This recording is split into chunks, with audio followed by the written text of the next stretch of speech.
बिस्मिल्लाहिर्रहमानिर्रहीम। अस्सलामुअलैकुम नाज़रीन, मेरा नाम है ज़वार हुसैन और आप देख रहे हैं ज़वार हुसैन यूट्यूब चैनल। आज इस वीडियो में मैं इमाम अली अलैहिस्सलाम के अक़वाल और फ़रामीन पेश करने जा रहा हूँ। इस वीडियो में मैं इमाम अली अलैहिस्सलाम के 10 अक़वाल पेश करने जा रहा हूँ। ये बहुत ही मुख्तसर मगर अहम वीडियो है, तो उम्मीद है आप इसको मुकम्मल देखेंगे। तो आए दोस्तों, वीडियो शुरू करते हैं। अक़वाले इमाम अली अलैहिस्सलाम। दुनिया रंजो अलम की जगह है,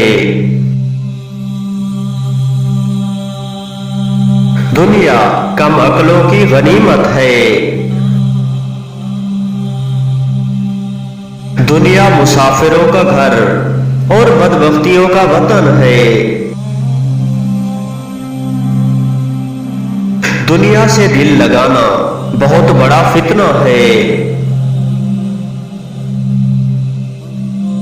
अगर तुम अल्लाह से मोहब्बत करते हो तो अपने दिलों को दुनिया से हटा लो।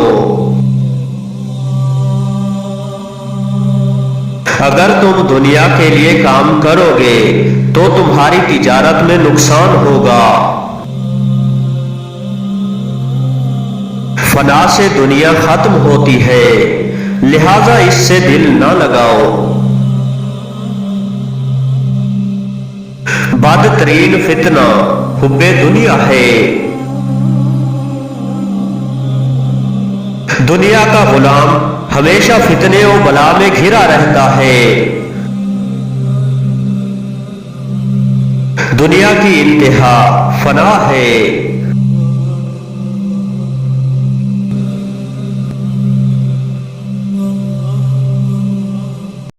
अल्लाहुम्मा सल्ली अला मुहम्मदिन व आलि मुहम्मद।